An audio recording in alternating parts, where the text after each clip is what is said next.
Good morning. At 9 o'clock, I call the July 17, 2025 South Carolina Department of Transportation Commission meeting to order. Please remember to silence your cell phone if you have not already done so.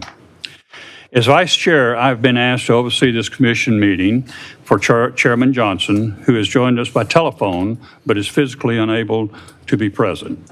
Chairman Johnson, we hope you're recovering nicely. Are you able to hear us on the phone?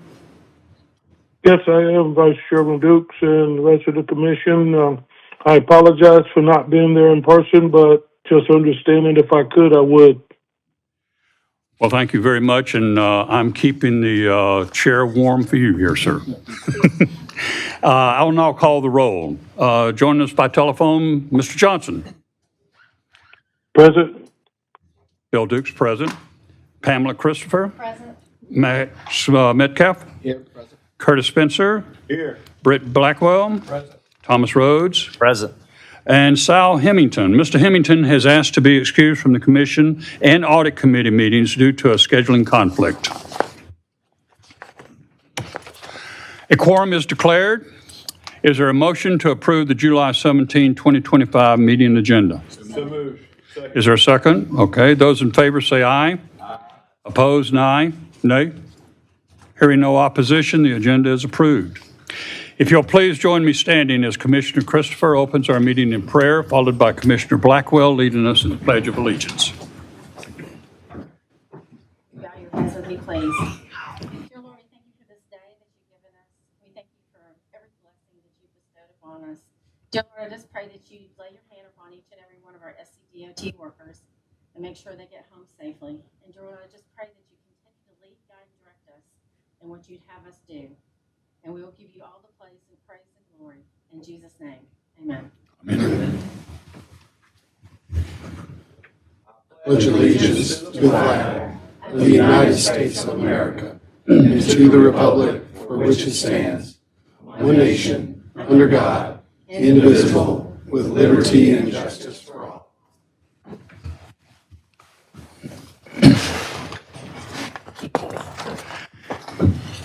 Next up is the approval of meeting minutes. Does anyone have any questions about or revisions to the minutes from the May 22nd, 2025 Commission meeting? Is there a motion to approve the May 22nd, 25 Commission meeting minutes and actions? So moved. Second? Is there a second? Second. Those in favor say aye. Aye. And those opposed say nay. Hearing no opposition, the minutes from the May 22nd, 2025 Commission meeting are approved. We will now have the report out from the May 21st, 2025 Audit Committee meeting. I call on Commissioner Spencer as the chair of the Audit Committee.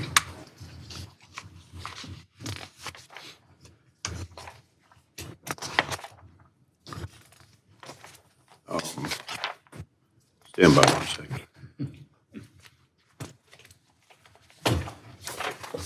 This version of that. Yeah. Thank you. The Audit Committee report is out May 21st for 2025. Internal Audit Services staff presented updates on engagement updates and fuel cards. Additionally, there was an executive session to discuss personnel matters. No committee actions were taken. Thank you. Thank you, Commissioner Spencer. Does anyone have any questions about or revisions to the minutes from the May 21st, 2025 Audit Committee meeting? Is there a motion to approve the May 21st, 2025 Audit Committee meeting minutes and actions? I hear yes and second. Those in favor say aye. Aye. Those opposed, nay. Hearing no opposition, the minutes from the May 21st, 2025 Audit Committee meetings are approved. We have several resolutions today. Item 7.1 is a resolution for a bridge dedication in Hampton County for the Peter Jerome Gosnell Jr. Bridge. I call on Mr. Creech to read the resolution.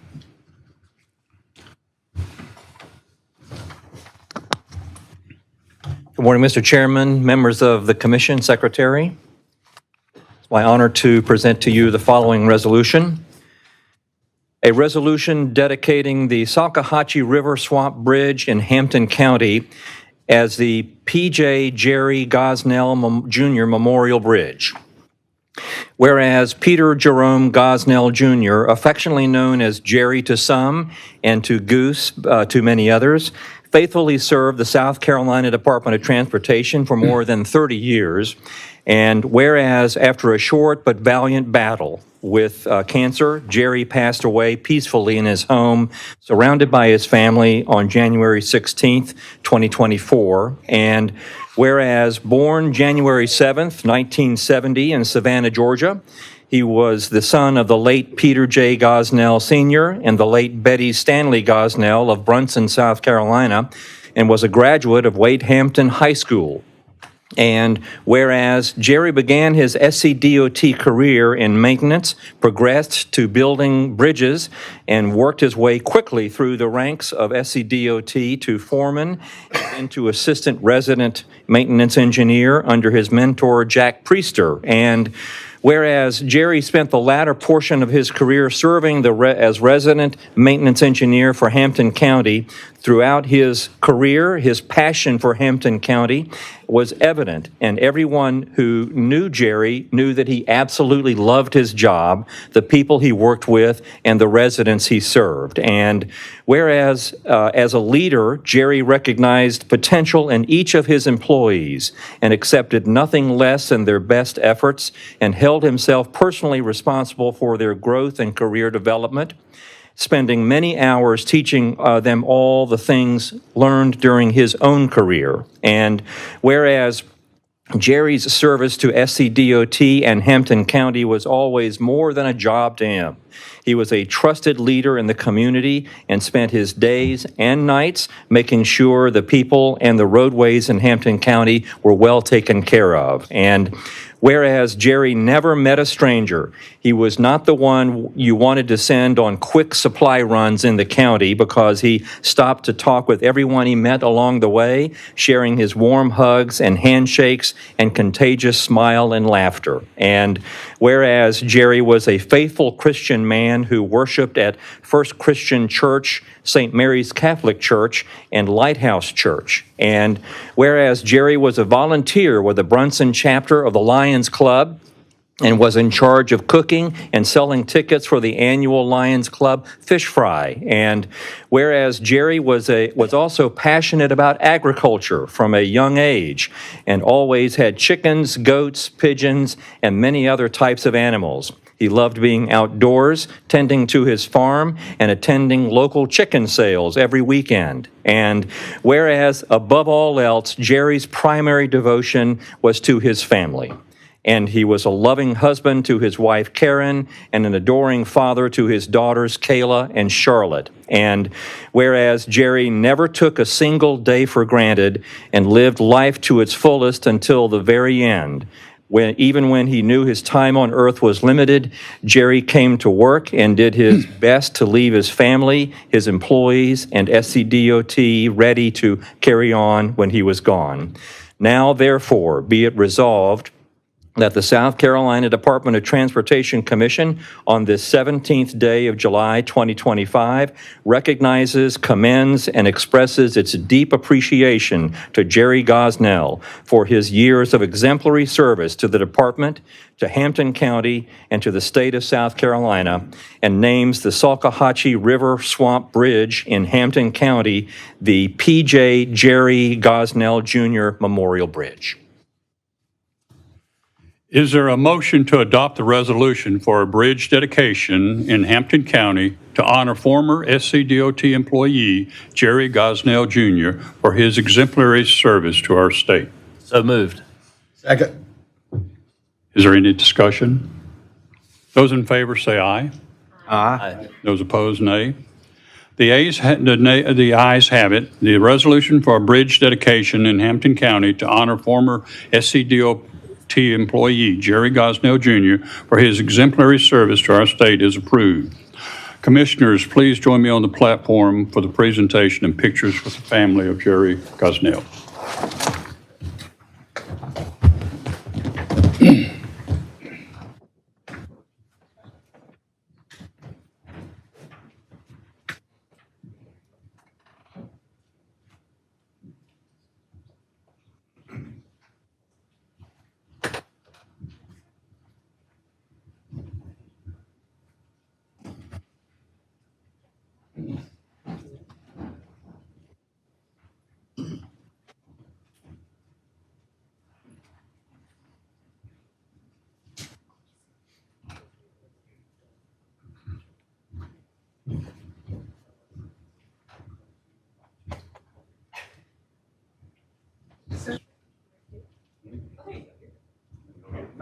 You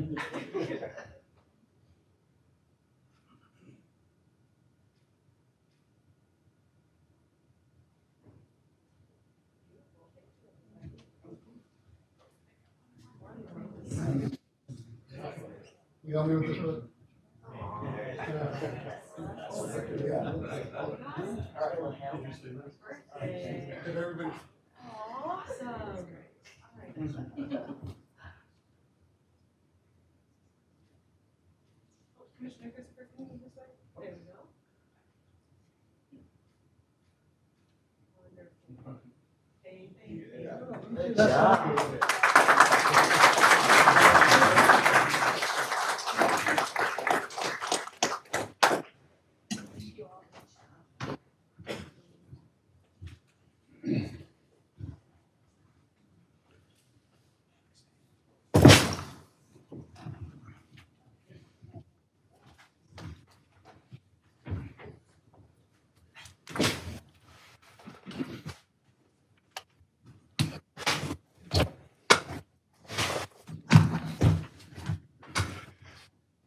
This is an opportunity for the commissioners to say a few words.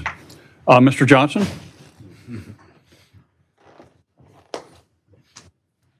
You may have gone. Thank you, Chairman, Vice Chairman Dukes. First and foremost, I never had the opportunity to meet Jerry, but in listening to his bio, obviously he was a dedicated and committed employee, and we'd like to thank the family and his friends for sharing them with us. Ms. Christopher? Yes, thank you, Mr. Chair.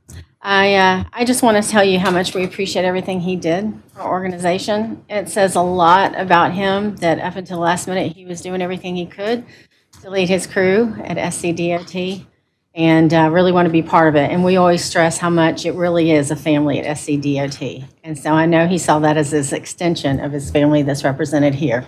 But thank you for his service. He will be missed. And I'm excited that you'll have that little plaque to kind of take home. Mr. Metcalf? Well, I echo the comments of my colleagues here and say that's, as going through that, I was like, now this is somebody I really, really wish I had had a chance to meet. So thank y'all for being here and with us and memorializing Mr. Gosnell this way. Great gentleman. Thank you. Mr. Spencer? I too wish I had known Mr. Gosnell. He sounds like a wonderful person, and thank y'all for being a part of the DOT family, and we wish you all the best. And he just sounds like he had a life well lived, and we praise the Lord for that. Blackwell? Yeah, I just want to second what Chairman, TJ said, that I didn't know him, but obviously is very dedicated to his family and the work in the community. So I'm sure it would have been an honor to know him. Mr. Rhodes? I want to thank y'all for being here. It's great to hear about him. I've got a lot of family in Hampton County, and my great aunt and grand uncle are actually buried in Brunson. So I know your community well, and I want to thank you for sharing Jerry with us and with the citizens of this state. You know, folks like Jerry are the real heroes of DOT. It's not those of us that sit up on this dais. It's the people like Jerry that go out in the field every day and make sure that the citizens of the state can get to where they need to go. So thank y'all for sharing, and it's quite an honor. Well, as chair, I also, express my appreciation for what he did. And I look at a young man there that may follow one day in his footsteps, huh? How about that? Yeah, he'll put that sign up in his bedroom maybe and think about that, huh? So thank y'all very, very much for being here with us today. Thank you. Mr. Chairman, I'll just add, obviously on behalf of the staff, Jerry's loss was a big hit to us. And, about 5 years ago, I think we had a pretty sizable run of tornadoes that ran across the state. Had a hit in Oconee County, Seneca area, but Hampton County was also hit hard during that time, and Jerry really did lead the efforts. And so I think just to know that his memory stands, I think this is a wonderful honor, and that he made a true impact. I see the District 7 team, DEA, Brian Heap and his team hiding on the back wall, and typical place for Brian. But just knowing that he was tremendously loved and respected by his colleagues down in his district and throughout DOT. Would any member of the family like to say a few words? Well, again, thank you for being with us today, and thank you. Item 7.2 is a resolution honoring Barnwell Fishburne, former commissioner of SCDOT. I call on Mr. Creech to read the resolution.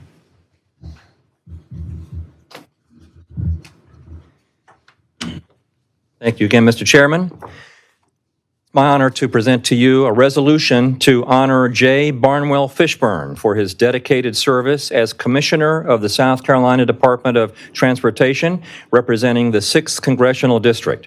Whereas J. Barnwell Fishburne of Walterboro, South Carolina, served honorably on the South Carolina Department of Transportation Commission, representing the 6th Congressional District from 2018 to 2025, and whereas throughout his appointment, Mr. Fishburne served the Department of Transportation and the people of South Carolina faithfully and with continued excellence in his capacity as Commissioner.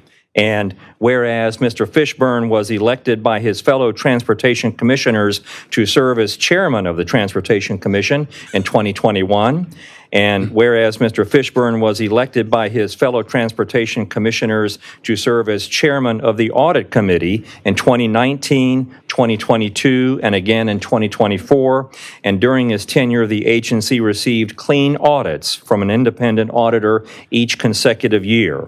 And whereas Mr. Fishburne graduated from Wofford College with a degree in political science, and whereas he is the owner of Fishburne and Company Development Corporation in Walterboro, South Carolina, a firm that he has provided professional and real estate services to the Lowcountry since 1938. And whereas Mr. Fishburne has been a successful business and community leader, having served in important leadership positions on the Colleton County Planning Commission, Colleton Medical Center Board of Trustees, Colleton County Industrial Development Board, and as a board advisor to the Southern Carolina Regional Development Alliance. And whereas Mr. Fishburne is a founding director of the Bank of the Lowcountry, established in 1989, and he continues to serve in that capacity today. And whereas his business acumen, strong financial sensibilities, and thoughtful leadership have served his community and the state of South Carolina well throughout the years. And whereas Mr. Fishburne holds the trust and respect of his constituents, his fellow SCDOT commissioners, and SCDOT leadership. And whereas Mr. Fishburne was instrumental in advancing many crucial projects during his tenure, including the Berlin G. Myers Expressway, the widening of I-26 statewide, the widening of I-95, and whereas Mr. Fishburne was appointed in 2025 by Governor McMaster to serve on the South Carolina Ports Authority's Board of Directors, and whereas Mr. Fishburne has been married for 20 years to the Honorable Judge Jennifer Epps Fishburne, and they have 4 children. Now, therefore, be it resolved by the South Carolina Department of Transportation Commission, assembled on this 17th day of July 2025, that Mr. J. Barnwell Fishburne is recognized and commended for his exemplary public service to the citizens of the state of South Carolina. Is there a motion to adopt the resolution honoring former SCDOT Commissioner Barnwell Fishburne for his exemplary service to our state? So moved. Those in favor say aye. Aye. Opposed, nay. The ayes have it. The resolution to adopt the resolution honoring former SCDOT Commissioner Barnwell Fishburne for his exemplary service to our state is approved. Thank you, Mr. Creech. Commissioners, please join me again on the platform for pictures and presentation.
First of all, would any of the commissioners like to say anything?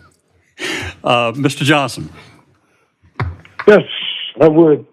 Barnwell, I just want to let you know that when I came in for my orientation after being sworn in, you were the first guy that I met. And I looked at you and said, "Who are you again?" And you explained who you were, and you came back, and I said, "Well, is today a commission meeting?" You said, "No, I just came in to meet you." You don't know what it means to me for you to have done that. Congratulations, and I know as you continue to serve the state on the Ports Authority, you'll do extremely well, just as you did for us. And we thank you for your service. Ms. Christopher. Thank you, sir. Barnwell, I'm just found it an honor to serve with you. You know, I think I'm the longest sitting commissioner up here that was with you during your term here with us. It was hard for me to see that you're rolling off. So Mr. Branham and Tony Cox and yourself, you all welcomed me with just open arms, and I learned a lot from all of you, and I really appreciate the camaraderie we've shared. I'm excited. Of course, we know that our governor has impeccable taste, and I know he's put you on the South Carolina Ports Authority, and I know you'll continue to do great things for us because you are like all of us. We have a great passion for our state of South Carolina, and I know that it's in good hands with you at the Ports Authority, and I look forward to seeing the great things that you're going to continue to do, sir. Thank you for letting me serve with you. Absolutely. Thank you, Mr. Chairman.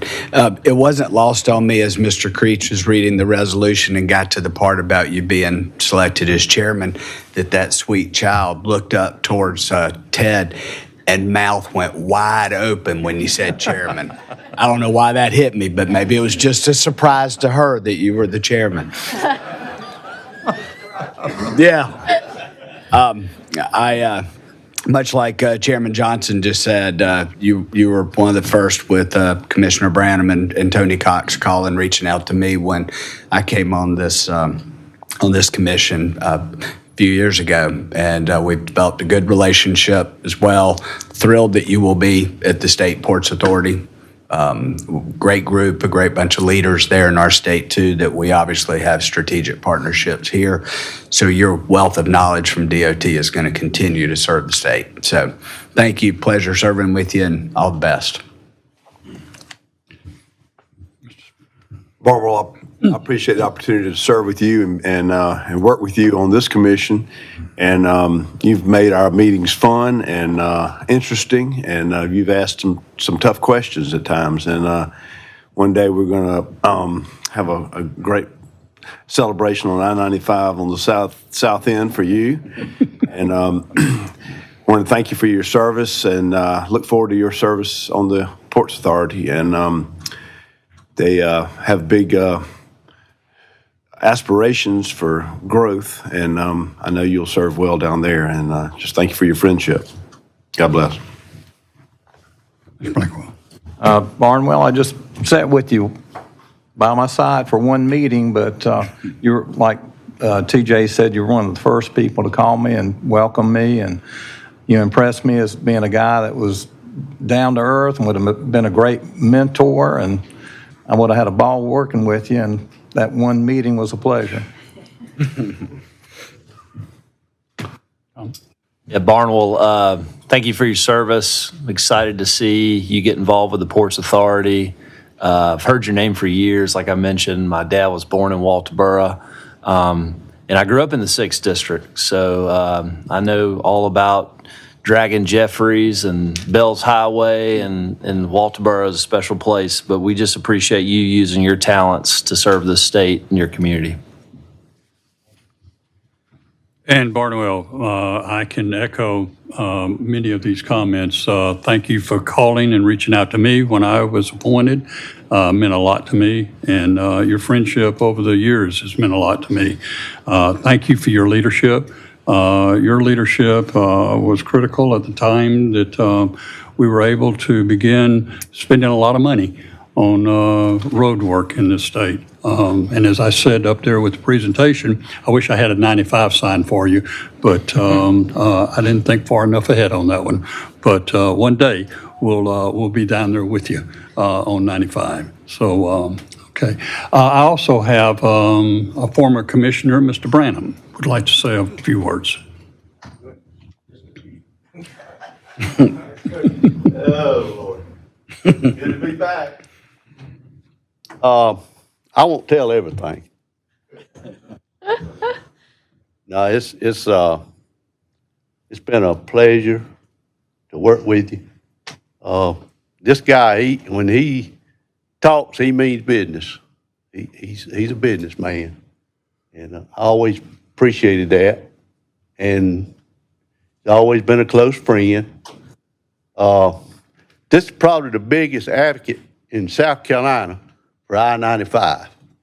Now, all those people he's represented down there, this man has stood up totally, constantly for I-95. Y'all can vouch for that. And we're gonna get there one day, but we got 2 bridges being built on 95, right?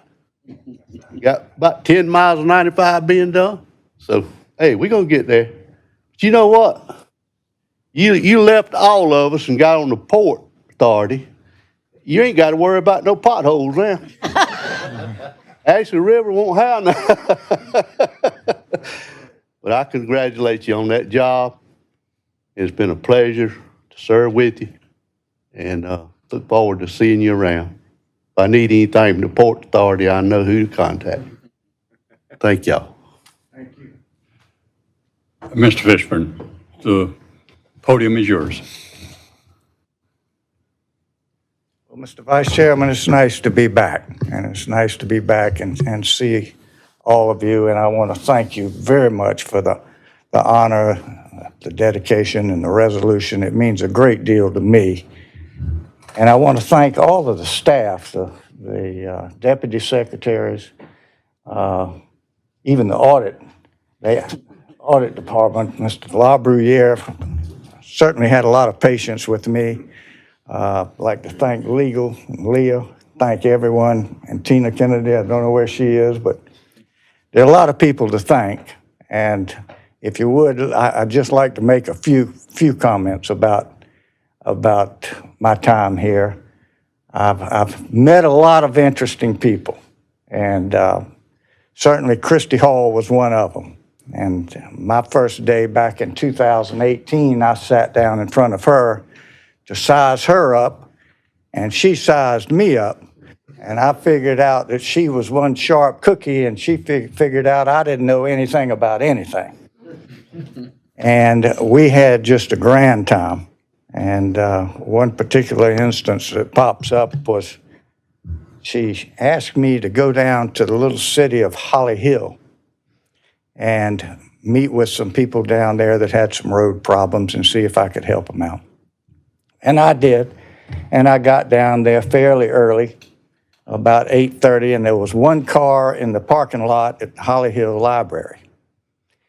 And I thought that was a little odd. I wasn't sure I was in the right place, so I went in, and inside there was a little librarian.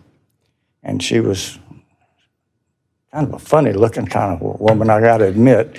And she didn't pick her head up. And I rarely ever introduced myself as Commissioner Fishburne. I just always felt odd about it for some reason. Even if somebody calls me that, I feel a little bit odd about it. I don't know. Anyway, I said, "Ma'am, I'm Commissioner Fishburne. Is there a transportation meeting here?" And she said, didn't barely look up. She said, "Commissioner Fishburne." She starts writing that name down. She said, "Commissioner Fishburne." I said, "Yes, ma'am." She said, You gonna fix these roads? I said, well, ma'am, I'm here to try to fix the road. She said, roads are in terrible shape. I said, I understand that, ma'am. I'm going to try to do something about these roads. She said, and how about the highway patrol? What you going to do about the highway patrol? And I said, what's wrong with the highway patrol? She said, well, they're pulling people for driving straight. And I said, why are they pulling people for driving straight? She said, that's how they tell they're drinking. They're too drunk to avoid the potholes. And I said, oh, my God. That's a good one. I said, well, ma'am, that's the first time I've heard that. I said, but I will try to help you. And she said, third door down on the right, and don't forget to fix the roads. I said, thank you, ma'am. So I came back up, and I saw Christy.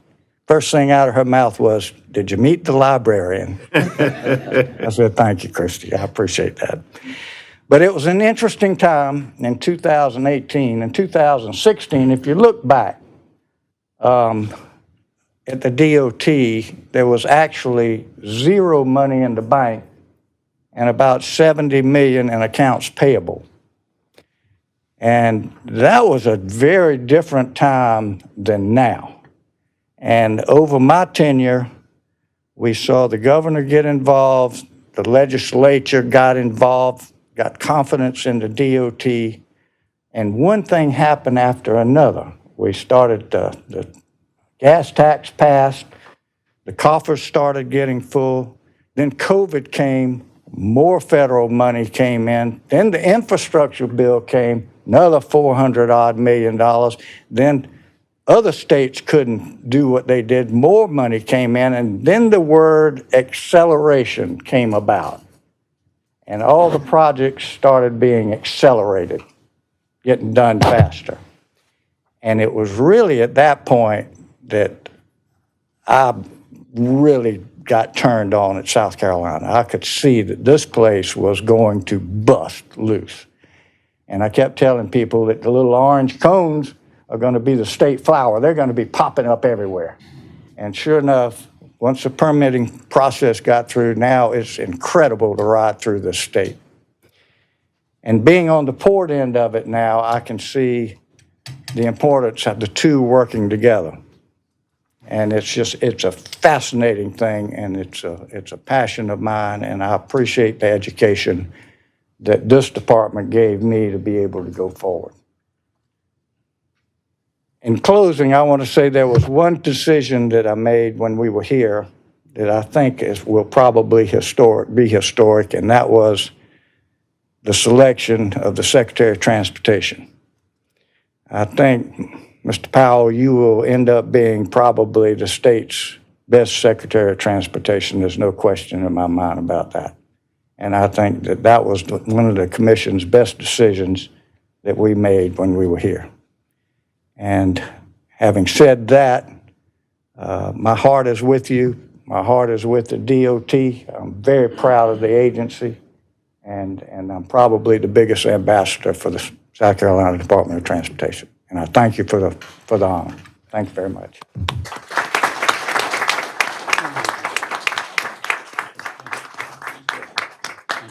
Thank you. I do. Good.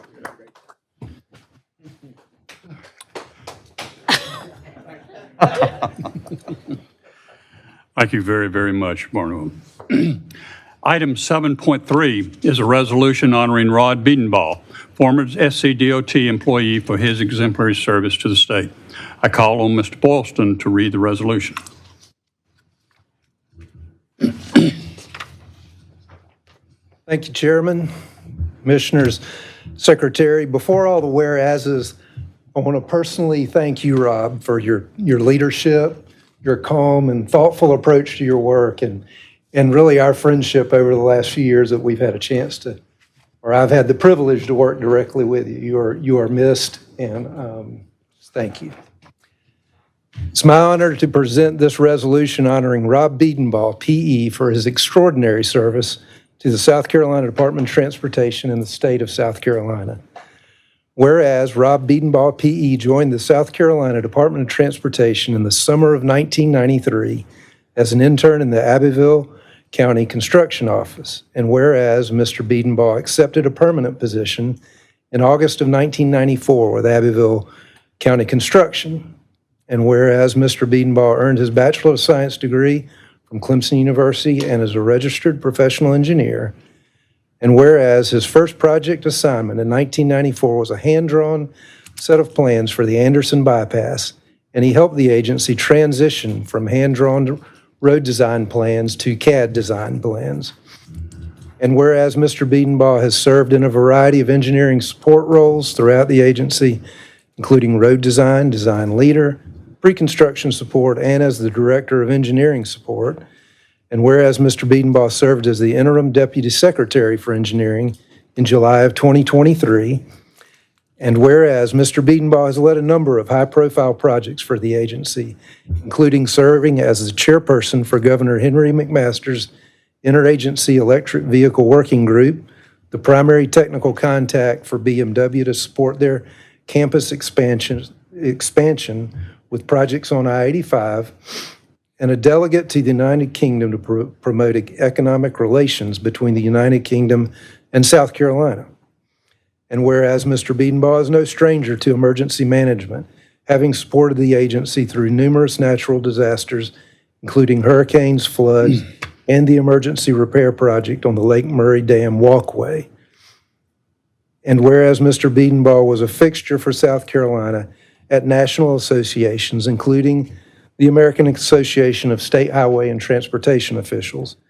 And whereas he was a charter member of the AASHTO Council on Active Transportation and later served as the vice chairman as a member of the Committee on Design for Region 2. And whereas Mr. Biedenbaugh will be missed on the 4th floor of SCDOT headquarters, where his office has been since the very beginning of his career. And whereas Mr. Biedenbaugh is known for his genuine curiosity and enthusiasm, his incredible wealth of knowledge, and his ability to thoughtfully solve any problem. And whereas Mr. Biedenbaugh has served the South Carolina Department of Transportation and the state of South Carolina faithfully for 32 years and is well deserving of this opportunity to retire, now, therefore, be it resolved that the South Carolina Department of Transportation Commission, assembled on this 17th day of July 2025, commends and expresses gratitude to Mr. Rob Biedenbaugh for his years of esteemed public service and valuable contributions in achieving the mission of the department and contributing to a brighter future for generations of South Carolinians. Is there a motion to adopt the resolution honoring Rob Biedenbaugh, former SCDOT employee, for his exemplary service to our state? So moved. Second. All those in favor, say aye. Aye. Opposed? Nay. The ayes have it. The resolution to honor Rob Biedenbaugh, former SCDOT employee, for his exemplary service to the state is approved. Thank you, Mr. Boylston. Commissioners, please join me again on the podium for pictures and presentation.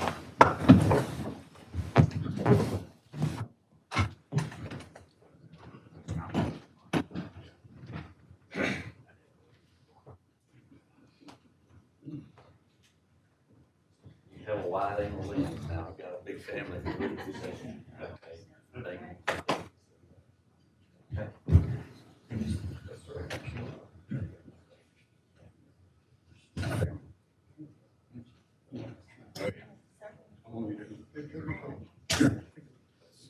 you. Move down a little bit.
Would any of the commissioners like to say a few words? Mr. Johnson? Yeah, excuse me. I'd just like to thank Rob for his service to the department for this many years. We never had the opportunity to meet often, but when we did, it was always a pleasure. And Rob, once again, congratulations and the best of luck in your future endeavors. Ms. Christopher? Yes. Rob, thank you for what you've done, and to your entire family, because I know the service you put in and the hours you put in. It took a lot away from your family. I hope you enjoy your retirement, but I've always appreciated your dedication, and I got to meet you because I heard a lot about you. I was really honored to meet you. I mean, you guys sometimes think, but I love whoever it was that set up here. You know, we're just here doing what we can for the state of South Carolina, but you guys are the real heroes out there, and you've done so much for our state and taken it to great levels. So thank you for what you've done, sir. Good, thanks. Rob and I talked a little bit before the meeting, and I've had the pleasure of working with him on a number of things in the state over the last few years, and I'm always amazed. Rob has been the concluding speaker at the South Carolina Automotive Summit for the last few years to update everyone on electric vehicle infrastructure and funding and planning. And you know, a lot of times when you're the last speaker at an event, most everybody's already left, right, Rob? At these events, people stayed to hear what Rob Biedenbaugh had to say about the infrastructure planning. I would imagine that throughout your career, the things you were involved in, people really appreciated what you had to say and the amount of dedication you put into your work at DOT for all those years. Sorry we didn't know each other that long, but I look forward to seeing you at Clemson games and some other things over time, wherever our paths may cross. But thank you and your family for being here. Kurt? Rob, thank you for your service and congratulations. Hope you have a good time in retirement. And I'm one of these that I just see what engineers do and the planning and all the technical aspects of it. And when you're given enough time and talent and money to get the job done, it's quite creative, and just appreciate all you do. It must be rewarding to ride around and look at things you've helped create, and hope you enjoy it for years to come. Thank you. Well, here again, I didn't get to know you, but I really appreciate your dedication to South Carolina and DOT, and I can tell based on the comments and reading your bio, you're going to be a big loss to DOT, but I'm sure you deserve that retirement. Rob, thanks for your service. A couple notable things. You started as an intern in 1993. That's pretty amazing. And the secretary was telling me we have over 100 interns that started this summer. And your career is exemplary of the kind of people that we want in this agency.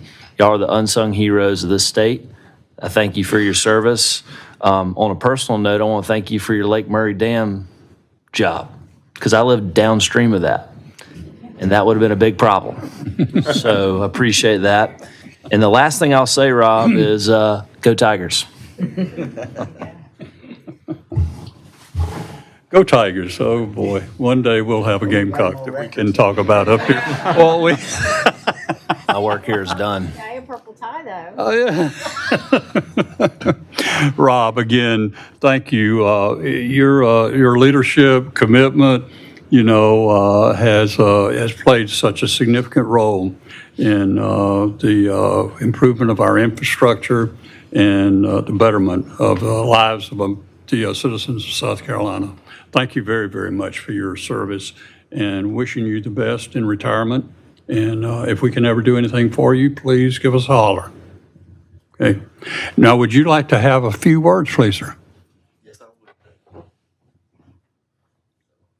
It's going to be hard to address both sides because first of all, I want to thank all of you for playing a huge role in molding me into an engineer. Because as an intern, it's really what I know. I started here as a young adult and made it my career, and what a wonderful career it was. And DOT was very nurturing and put a lot of time and investment into me, and all of y'all were part of that. And I'm going to have to look at both sides.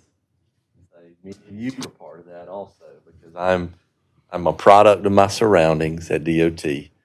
And what a wonderful place to have a career. I want to thank my wife and my family for being here today. They are carrying on the tradition. I've got a son here now who works in an RPG. I'm very, very proud of that. And another son that's an intern down with Darren Player, and a nephew here that is designing bridges for South Carolina. So it just warms my heart to see that family connection, and certainly just want to thank everybody for being part of the journey with me and making it a wonderful journey. So thank you very much. I appreciate all of you. Thank you.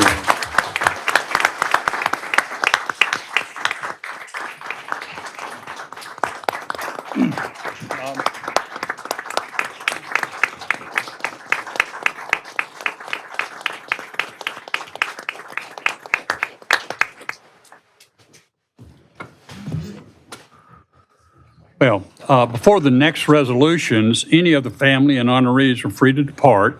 You are always welcome to stay if you would like.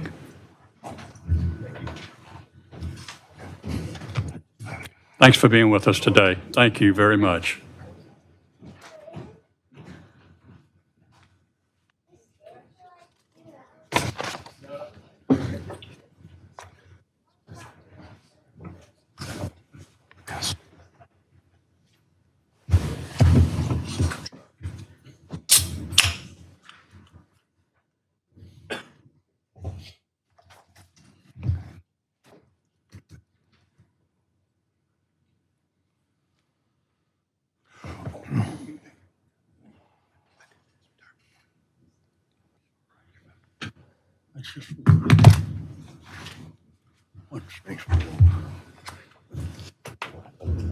Thanks for bailing me out.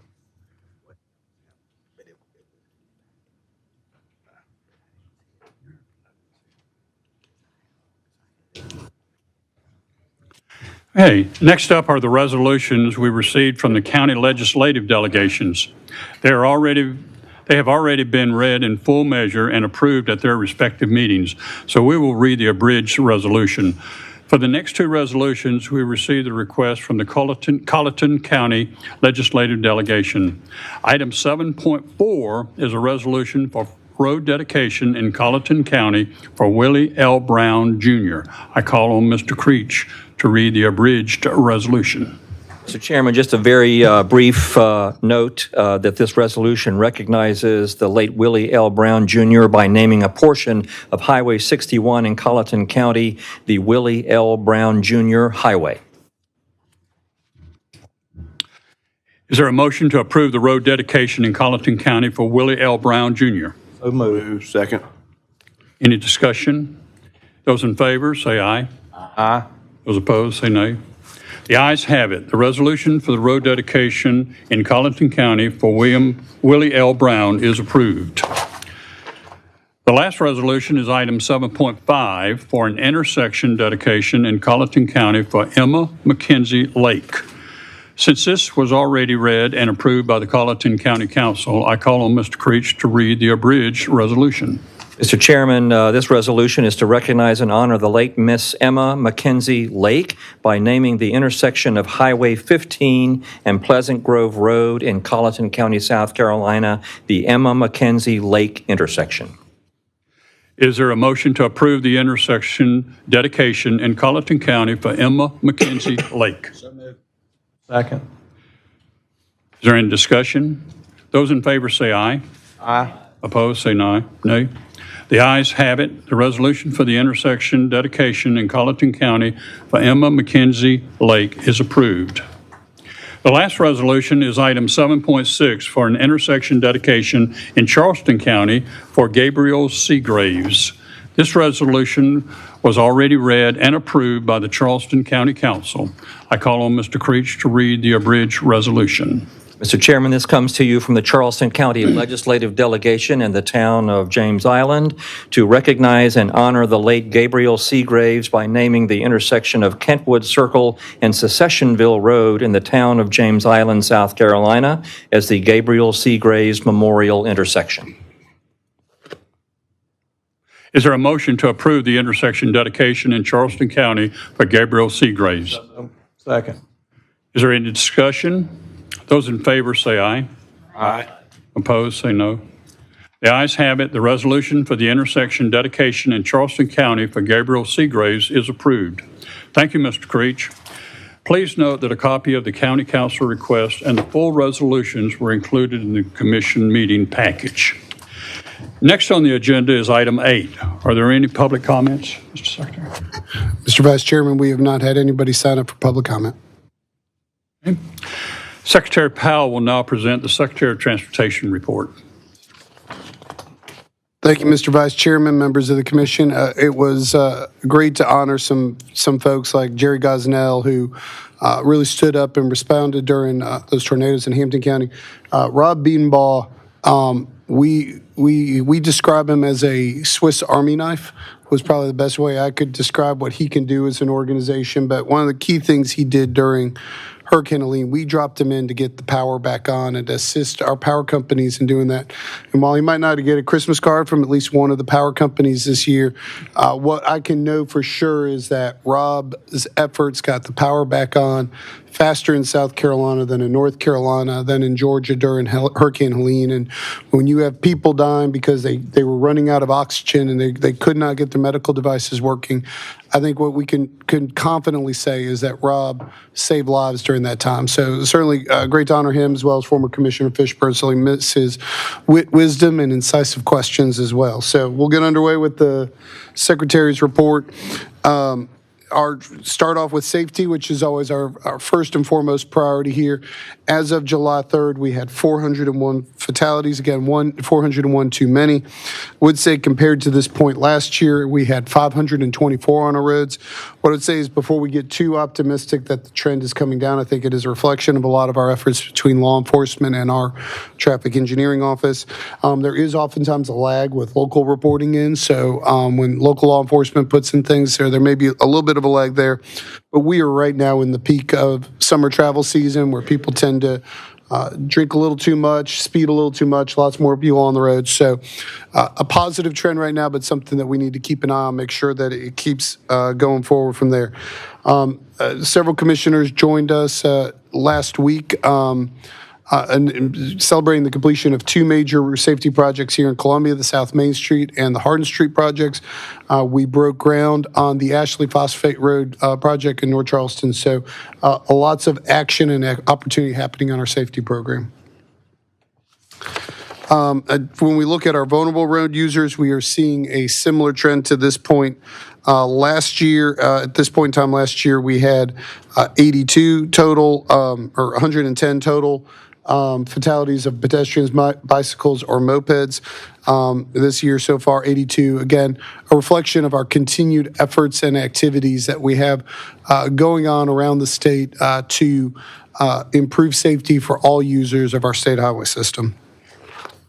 In terms of our construction program, we are right at $6.7 billion. Well, last month, in the intervening time between the May and July meetings, we did top $7 billion, but as projects get completed and paid out, they get removed from the list. So we are just hovering around $7 billion worth of construction activity across the state of South Carolina.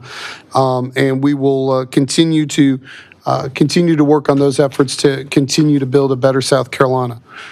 When you look at our program right now, it really lines up with your priorities that you put out there in your 10-year plan, with interstate investment at just shy of $2.3 billion, our paving program at $2.2 billion. We're going to spend a lot of time today talking about bridge projects. When Deputy Secretary Perry comes up and does an update to our bridge list, we have aggressively, last fiscal year, the General Assembly provided us $200 million worth of funding for bridge projects.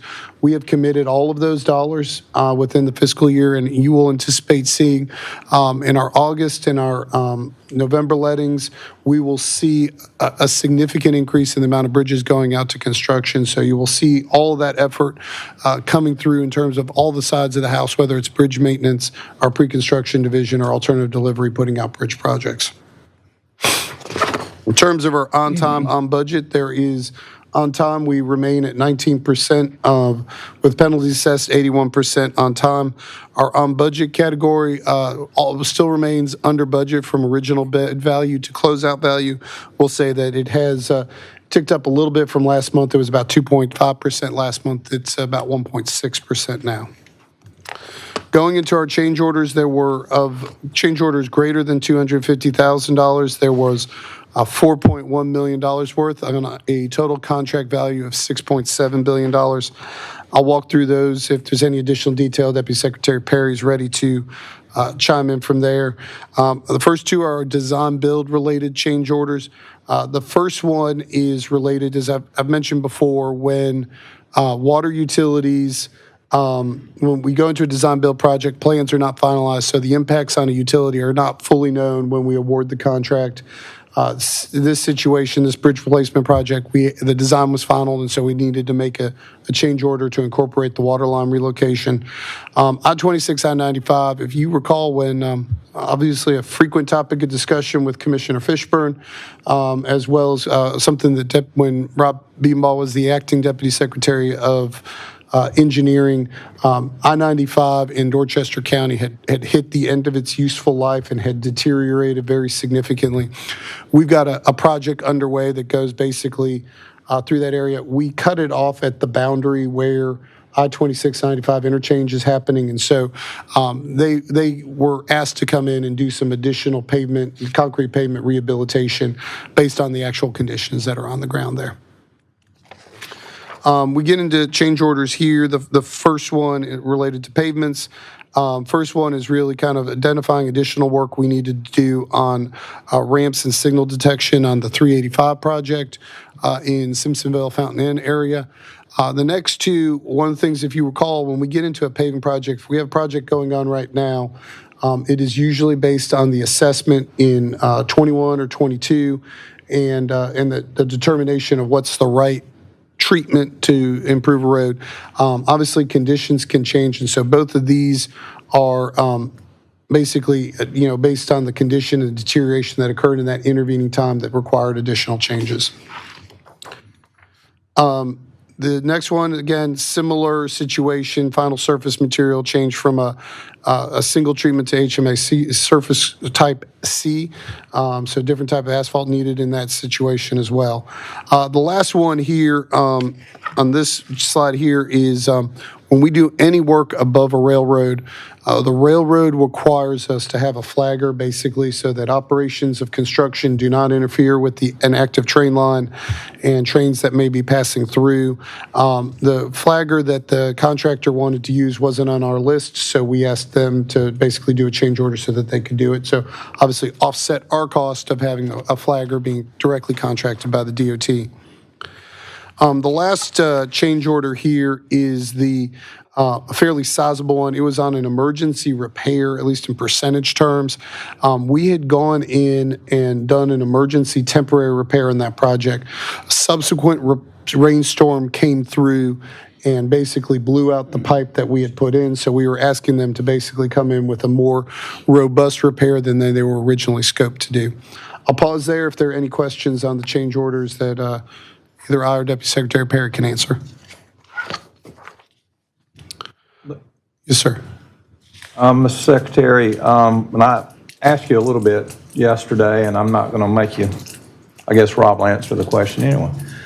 But one more time on the I-26, I-95, why was the RFP a little off? And so we basically have been in a situation on that stretch on I-95, so it's concrete pavement that was basically the original concrete pavement that was put in the 1960s and 70s when I-95 was built. We have a rehabilitation job that's being done by a different contractor, and we basically curtailed it because the original scope was to go from the interchange down to the Dorchester-Colleton County border. Basically, to avoid two contractors tripping over each other in the work zone, we basically asked the contractor on the interchange project to take it on. What I would say is, if you haven't driven that segment, it deteriorates very quickly there. And so as we got in there, it really necessitated additional work. Again, I view it as we were asking the contractor to take on more. Rob, anything I missed there? Yeah, Commissioner Blackwell, if you've been down there, the lanes are concrete, but the shoulder is asphalt. So what we've had happen there in the past 2 years is water gets in that joint between the asphalt and the concrete, and then the concrete fails. Water is our enemy when it comes to pavements of any kind. And so once that water gets under those concrete panels, they start cracking and they start popping up, and that's when Barbara gets 100 claims in a month for tires being popped. And so we were starting to see that was going to happen on that project. And so while that wasn't originally part of scope of work, as Secretary Powell said, because when we started the design build contract, that concrete was not as bad of a condition as what was south of it, but we started to see it, so we wanted to try and be proactive so we could get that fixed, so we weren't getting a bunch of claims, we weren't getting a bunch of flat tires. And I'm just trying to educate myself. I'm not picking. But so, as Secretary said, this is in poor shape, terrible shape. So when the proposal first came about, was it, I guess what I'm trying to say, is it as is for that moment, or is there any anticipation put into it in terms of this is going to be a lot worse by the time they get to it? No, as the Secretary said, when we started design build procurement, it's years out before construction starts because it takes about 14 months to go through the procurement. And then they've got to do the plans, which takes another year or so, and get the right-of-way if there's right-of-way. So it could be 2.5 years before construction starts on a design build project from when procurement starts and construction really begins on a big project. This is $200 million. I can tell you this, though, with the pavement program that you just approved in May, what I've asked the Director of Maintenance Office to do is if you're doing 20 miles of interstate and there's a bridge and that bridge has got bad deck or it needs new joints or new bearings, you're going to add that to the project because there's no sense for us to ride on brand new asphalt and then you hit a bridge that's just poor. So that's one of the things we're trying to take is more of a corridor approach on our projects. But no, you're exactly right, Commissioner. When we started developing the project, that concrete and that pavement was fine. And I would say just kind of on that corridor in general, what we're doing right now is repairing the underlying concrete panels and then putting a 2-inch layer of surface course on top of that asphalt. If you've seen ridden in Dorchester County on 95 in that section, it is night and day from a few years ago in terms of the rideability of that surface. So, but it's noticeable now when you get into the interchange project between that new asphalt layer and the project. And so that was kind of one of the issues we're trying to tackle. Thank you, Rob. Moving ahead into emergency procurements, both related to, first one is related to additional Hurricane Helene repairs. There was basically, as time went on, we realized that we did have landslides, particularly in our mountain part of our state. Caesar's Head was probably the most notable one. Basically needed to do some slope stabilization, so we didn't lose the roadway in this area. The second one is the bridge demolition contract for our work on I-20 over Father's Day weekend, where a tractor trailer had struck the bridge as part of a larger wreck that it was involved with, and burned the bridge down. Our contractor, United Infrastructure in Satterfield, were able to get the work done in a 36-hour time frame. Just to kind of update everybody on where that is, our federal partners have funded the replacement bridge as an emergency relief project. So we are moving ahead expeditiously in terms of getting the bridge replaced. So with our alternative delivery team, if I recall correctly, we will be receiving proposals back on replacing that structure in early August. So we are moving quickly to get that bridge back up again and back to normal. In terms of our 10-year plan, I think our standard update here, rural road safety, paving, bridges, and interstates continue to be hitting our goals and to exceed those goals. We'll point out on the pavements, we have added 37 more miles from the last meeting. One thing to note is that we let pavements out in 4 very large pavement cycles, and so when you will see kind of the next big moves on these numbers occur when we have those, which occur in September, November, January, and March. So let me go in depth a little bit on our other programs here. Rural road safety, 1,176 miles have gotten underway. We added 34 more miles underway since the last meeting that we've had.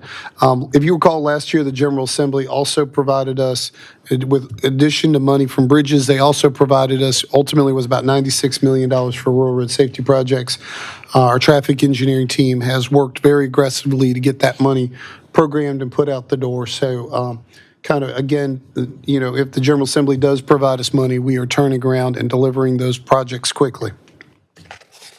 In terms of our bridge program, and obviously that'll be the next topic for y'all, will be an in-depth discussion of bridges from Deputy Secretary Perry. Continue to work on our goal from 500 towards 530 bridges. 8 more bridges got under contract since the last meeting. And as I said earlier, you will see that number continue to tick up with some pretty significant bridge lettings coming up later in the summer and early in the fall. Our interstate program have had some great change in progress on this map. I wish former Commissioner Fishburne was here because he was relentless in advocating for the widening of I-95, but you will see that first section, Phase 1 project, that first 8 miles from the Georgia border to Hardeeville is officially under contract across the state. So we will be holding a groundbreaking probably sometime in August down in Jasper County to celebrate what I think is a huge milestone of a project that has been long sought and a lot of folks waiting for it. So a great celebration ahead of us. And I think we are within a few weeks on all 6 lanes on I-85. New gas tax trust fund, obviously the 2017 roads bill really did help accelerate what we have been able to accomplish, what we're delivering in the 10-year plan. It has brought about nearly $5 billion worth of projects across South Carolina. Has brought in $5 billion worth of money that has provided us $4.8 billion. But, I think it's always important to remind folks that the goal of the 2017 roads bill was to start bringing our system into a state of good repair. And so it, I believe, has been delivering that. If you look at the projects that it has been put towards, almost overwhelmingly, it has been put into paving projects. So we've gotten over $5 billion worth of projects underway across the state. In terms of our cash balance to our commitments, we have strategically overcommitted, knowing that it takes about 2 years for a paving project to fully pay out. We've got $1.8 billion worth of commitments on about a $1.4 billion cash balance. So we are putting every penny that we have to use as quickly as possible. As required by law, our surplus property, we had 9 tracks released since the last meeting. Total value of them was $16,000. The majority of them were transfers for free to local governments or state agencies. And then what I would say, it has been a very busy month over past 2 months since our last meeting. A couple things that I think were just worthy to point out. Earlier this month, our friends in the consulting engineer community released a study from Dr. Joey Von Nessen, our finance team, provided a lot of that data, but ultimately revealed that there is a $56 billion impact to South Carolina from investment in roads and broadband and water. Last month, we celebrated the opening of the US 76 Chaga River Bridge that removed a 20-plus mile regular traffic detour, a 70-plus mile detour for trucks up in western Oconee County. I want to thank Commissioner Rhodes, Commissioner Christopher for joining us on a very special day. We got that project done 9 months after the hurricane, so tremendous effort and energy there. And then just to reiterate, I think the effort by our team, whether it was District 7, District 2, our bridge maintenance office, our alternative delivery team, our construction office, our communications team, we were able to, I think, get a tremendous, take a tragedy that we had. Again, fortunately, no one lost their lives on I-20 there, get the interstate reopened in 36 hours. To just put a little bit in context, that we went viral during that event. There were over 12 million social media impressions as a result of what we did on that. So just a tremendous opportunity to not only celebrate and highlight what we are doing as a department. I'll close this out with our legislative update. Since Director Creech had a lot of resolutions to read, and we want to protect his voice. A couple of the budget was finalized since our last meeting. One thing that we did not have and there were no legislatively directed earmarks.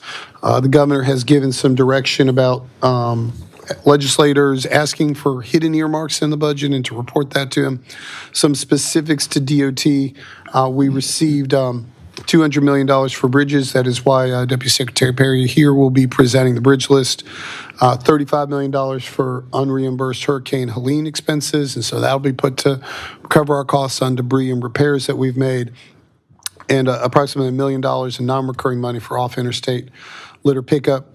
State employees either got their new minimum of their pay raise. They just did a whole study of the state's comp structure, or 2%. I would say for 99% of our employees, we had already made moves in 2022, 23, that they were already above those ranges. And so most employees got a 2% raise. There are some important budget provisos that we worked hard to make sure that we're in there, which are the legislature's instructions to the executive branch. We are still allowed to retain our revenue with any indirect costs. That's important. That could have a big impact. We oftentimes will condemn a small portion of a property, a small strip in front of a property. There were some questions about what kind of appraisal was needed on that. By doing, the legislature put in language basically to protect our ability to do that, which ultimately saved us about $15 million of instead of doing full appraisals, being able to do a more simplified, streamlined appraisal. The hands-free bill will be taking effect on September 1st. There'll be a 180-day warning period to make sure that you put down your cell phone. You will start seeing, I already actually saw my first one earlier this week when I was going through. You will start seeing signs saying that you're not allowed to hold your devices in your hand. We have to put up something like 600 signs across the state as a requirement of that law, so you'll start seeing those. And then the House Transportation Modernization Committee, obviously, I think an opportunity for us to build upon the successes we've had and deal with the growth that South Carolina's seeing. They will be having their first meeting on August 20th, which will be here in Columbia. We are also aware there'll be another one in Greenville on September 12th. With that, Mr. Vice Chairman, I will answer any questions the commission might have. Well, thank you very much. I do have one question. When you were showing the slide for the gas tax, there was significant dollars, for Hurricane Helene. Will those be reimbursed by federal? Yes, sir. So the majority of that expenses are debris cleanup bill. The FEMA basically has committed to paying for about the first 4 or 5 months to have that paid at 100%. So there'll be a full reimbursement on that. Then it goes to a 75-25 split. So we anticipate being reimbursed with that, as well as the $35 million reimbursement that the General Assembly appropriated to us. Are there any other questions for Secretary Powell? Thank you very much for your report. The next item of new business is item 10.1, approval of bridge improvement program list. Deputy Secretary Perry will present on this item.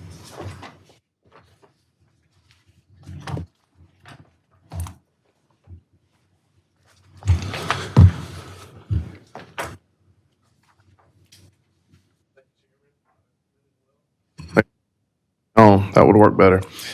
Hope you're doing well, Chairman, Vice Chairman, members of the Commission, Secretary Powell. Thank you for allowing me to present the Bridge Improvement Program today. Included in your agenda is a list of projects and a map, and we'll get to that, but it shows 79 interstate and primary route bridges and then 80 secondary road bridges that we're going to use the $200 million to put towards. The General Assembly was gracious enough to give us again, because as Secretary Powell said, we've shown we can spend 100% of $200 million a year if they give it to us.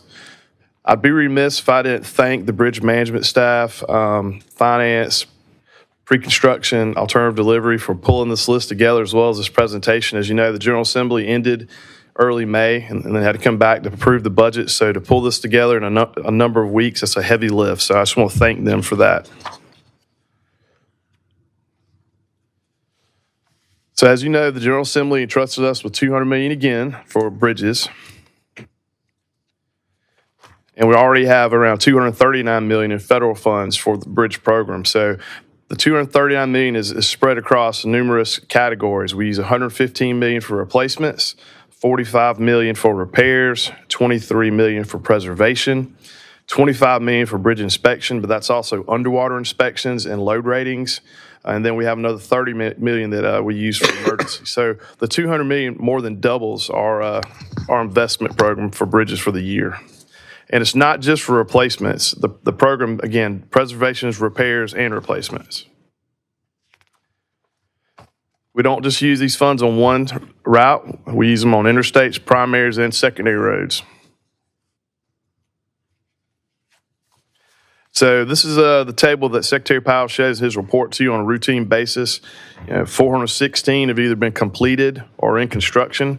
What I'd like to point out is a year ago when I brought the last bridge investment presentation before you, it was at 352. So in the last year, we've either completed or delivered 64 additional bridges to construction. So again, our target was 500 when we started the 10-year plan. It's at 530, but it shows that we're delivering at 64 bridges in 1 year.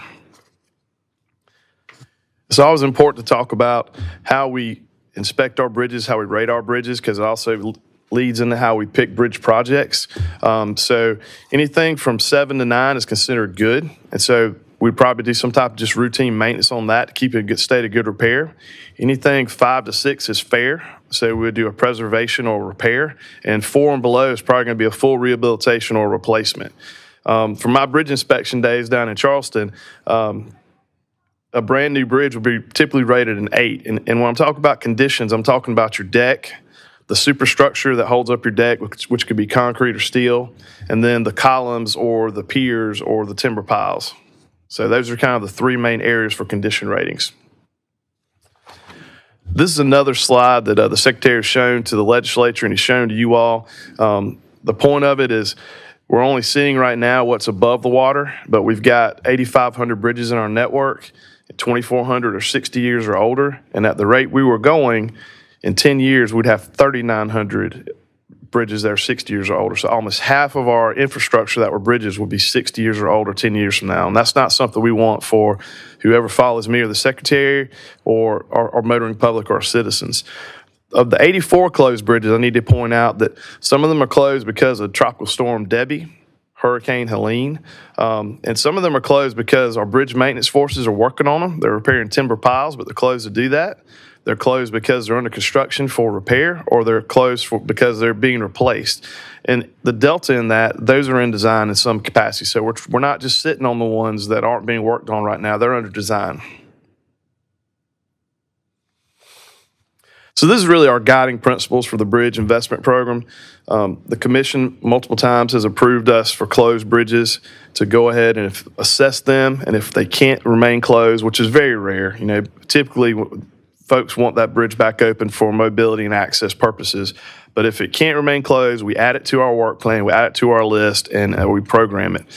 Interstate bridges, as Secretary Powell showed, we just can't have a closed or load-restricted interstate bridge just because of the volume and because of commerce and freight.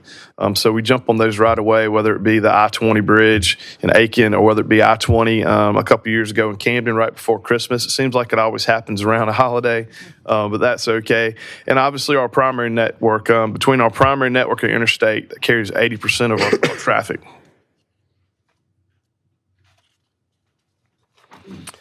So Act 114 requires us to use criteria in choosing our projects. For the bridge program, we use Engineer Directive 80 and 81. I'll go over that, what those criteria are. It's on all the engineer directives on our website at dot.org under doing business. There are 82 of them, so we've got quite a few. And really, the other thing I would say is we're going to ask you in the motions to consider single access roads. That's really what the long paragraph number 3 is. We've run into some instances where a bridge was either closed. So there was one in McClellanville a couple Christmases ago, and it was a single access to around 100 homes, and it was a big storm event. And it wasn't the bridge, it was the approach roadway. So we jumped on it, and we got open by midnight that night. And we've got one that's in the upstate. It's the only way into a few homes, and we're using rail cars just like North Carolina's doing to try and maintain that mobility because we just can't have folks cut off, especially for fire, EMS, and law enforcement.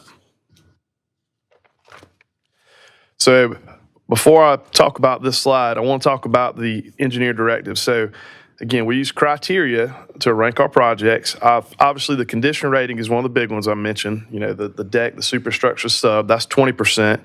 We also conduct load ratings. Federal highways required us to conduct load ratings, and we finished that in 2021.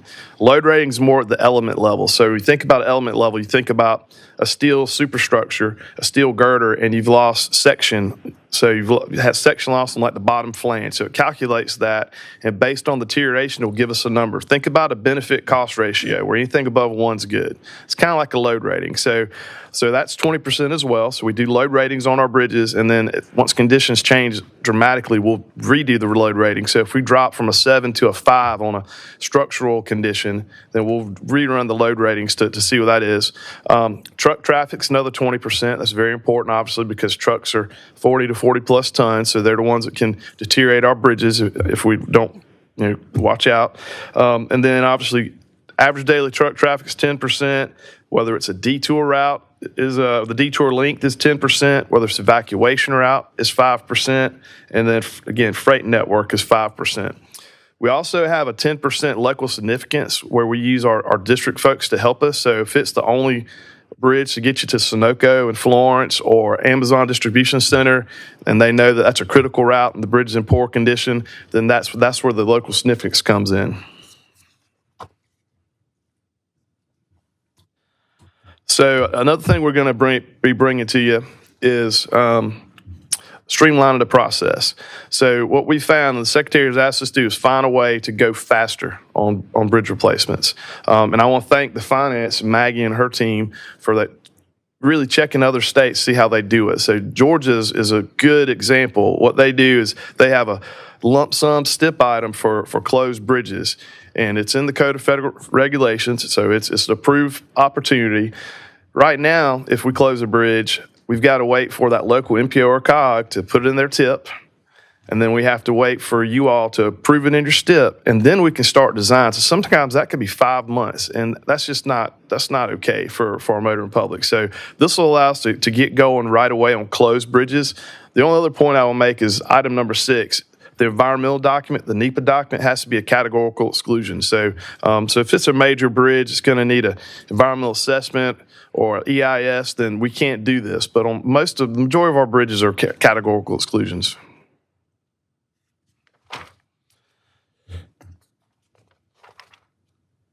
So really, I've already talked about the 239 and the 200 that the legislature gave us this year. Secretary Powell mentioned that we've already dedicated the $200 million from last year to bridge projects. This late summer and October and November are going to be big lettings for us. We met with the AGC a couple weeks ago, and I gave them the list, and I said, buckle up. You're going to have a lot of bridges coming to you. But we've been very fortunate, as opposed to some of our partners in other states. We're getting 6 bids on average for repairs and replacement projects, and they're very competitive. And they've been coming in at or under budget for the bidding. So we've been very fortunate. Item 4 I'd like to point out, I think Secretary Powell or somebody mentioned, I-95 over Lake Marion. That was a huge grant we received to help us, go move that one forward. The public announcement for that one for the design build is going to be in October. I-526 Long Point Road is another big project. This new interchange is, again, coordinated with the port. It's going to help separate the port traffic from normal vehicular and citizen traffic. That's another one. We just sent out the RFQ to start that design build process. So we've been very fortunate in grants, and we're going to continue to pursue grants. So before we get to the motions, I'm going to just kind of cover what they are. So number 1 is adding the money, the $200 million, to our consolidated spending plan, just like you did last year. So it takes us from the 239 to 439. It also adds the lump sum item I mentioned for STIP, so that we can, again, go straight to putting it in under design. Another thing I wanted to mention, we're also moving forward with a closed bridge on-call for consultants. And so we're going to have it already negotiated, the man hours and all that, so we can just go straight to somebody and say, go, how fast can you go? I've also asked our program managers, when they're negotiating these contracts, to squeeze the schedule on these closed bridges. And when we get to construction, same way. See how we can squeeze it down and not have a contractor working on a closed bridge for 2 years. So that was number one. Motion number two is the interstate and primary list, 79 bridges. I want to point out on those of 79, we're going to screen those after today. If you approve this list, we're going to try and repair them because the interstate and primary bridges are pretty expensive when you compare it to a secondary road. So if we can repair it as opposed to do a full replacement, we're going to do it so we can, again, extend the funding available. Motion number three is the secondary road bridges, the 80 bridges. And then motion number four is the policy. It just reaffirms the policy that you've approved a couple times on closed bridges. And it also adds the ability for us to jump on those single access road bridges that I mentioned so that we're not severing somebody from connectivity. So with that, I stand ready for any questions you may have. And if not, I respectfully request consideration for the four motions. Mr. Chairman, I do, Mr. Chairman. A primary route bridge, like Highway 290, although that's not a good example because it just got replaced, basically. It's something over an interstate, if it's deemed to be in need of repair or whatever, shouldn't it receive the same priority as an interstate bridge? I mean, it's over the interstate, and it's a primary route. Or at least, does this bring a little bit more prioritization of those primary route bridges over an interstate? No, that's a great question. So that's why we have two engineering directives. Engineering Directive 80 is for interstate and primaries, so we rank them all together. Obviously, I talked to you about the percent or the amount of truck traffic and the volume, ADT overall. So interstate's probably going to rank a little higher than a primary route, but you're right. That's why we rank those together, and then we do the secondary separately because those are just usually lower volume and don't have the same impact. We also have a low volume bridge criteria, and if a bridge is under 1,000 ADT and it's less than 350 feet, then we can do a lower design. Now, it's still a safe design, but it might be hollow core slabs, just something that we can go faster and cheaper because we're always trying to go as fast as we can and save taxpayer dollars. So, no, we try to lump those together because, again, the old Vaucluse Road, it was an overpass bridge. It was a secondary road. It had 1,150 cars a day, but it was laying in the interstate, so we had to do something. So, no, that's a great question. Thank you. Any other questions? Yes. Mr. Chairman, I'll just kind of echo on what Deputy Secretary Perry has said. So a couple things. One, again, I think to kind of highlight what we're dealing with, because I think what we have is a real bridge challenge across the state. And we've been grateful that Governor McMaster, the General Assembly, has reacted and responded to that. We go out and we will pursue grant opportunities where we can. Obviously, Lake Marion Bridge was $175 million, not planned coming to South Carolina. A few years before, we got a similar amount of, not similar amount of money, but a grant for Union County's bridges, 6 bridges over there. But I think we've heard the feedback about getting faster, being more focused on delivery. So I appreciate Deputy Secretary Perry and the entire team's efforts. This step change, again, a lot of inside baseball, but can cut 2-3 months off of a project that we were kind of getting trapped in our own federal regulations. So that permission that we're getting kind of from the Trump administration to do cut strings where we can and get common sense back into things, we've been jumping on that and making that happen. And then I would say, again, we're just stressing that culture of accountability. One of the things Deputy Secretary Perry has done has been restore basically a meeting every month where he is bringing in every single project manager to look at the hurdles on their projects. What can we do to clear it out, better align things? So certainly I think the production that we've seen is a testament to a lot of the internal efforts and work that we're doing in our alternative delivery, pre-construction, bridge maintenance teams that can really try to deliver as much as we can as quickly as possible. There are 4 motions that will need to be voted on following the presentation. I call on Commissioner Christopher to read the first motion. Mr. Chairman, I have a couple questions, if that's okay. Oh, I'm sorry. Deputy Secretary, I think I heard you correct. You said that 64 bridges per year? 64 bridges in the last year. In the last year, okay. And the list that you provided to us, interstate, has 79 bridges, and then the secondary list has a total of 80 bridges. So 160 bridges. I guess my question would be, when will these all be ready to go? Well, that's a good question. It really depends. That the secondary bridges, we're trying to go design build on as many of those we can. So the alternative delivery office will screen all 80, and they'll throw them in packages of bundles of 6, 7, 8, and put them out. They try and regionally put them out so that one district is managing that contract. So those can go pretty quickly. So we let a design build or award a design build contract about every 6 months. The interstate primaries are going to take longer, especially if they're replacements. If it's a repair, we can go fast too. But really what we do, I appreciate Secretary Powell giving me some kudos on the primary meetings, and traffic's been doing great too. We didn't want to leave them out. But what we did when I first took over the bridge program, there just wasn't a lot of communication. It was the bridge management office gave the list, birthed the baby, and walked away. And then it was pre-construction alternative delivery. We're trying to build them out, and we had $300 million in projects that could go for replacements, but we had $115 million a year, which I talked about at the 239. So what we did is we've got a monthly meeting with all three factions: bridge management, pre-con, alternative delivery, and finance. And we picked the winners and losers. That's what we had to do because we had more bridges ready than we had money, which is why we were able to use that $200 million so quickly.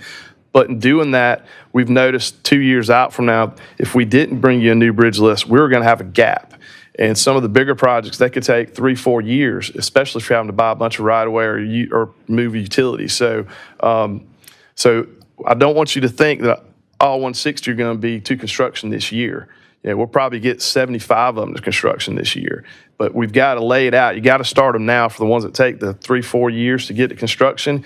You got to start now, otherwise you're going to get to a point you've got this big gap. Right. And Mr. Vice Chairman, and just to kind of echo on, I think one of the important things that we stress in this organization on all of our programs is to have that robust pipeline, that we are continuing to have projects ready to go, because I think past 2 years, General Assembly has been very gracious in providing us one-time money for bridges.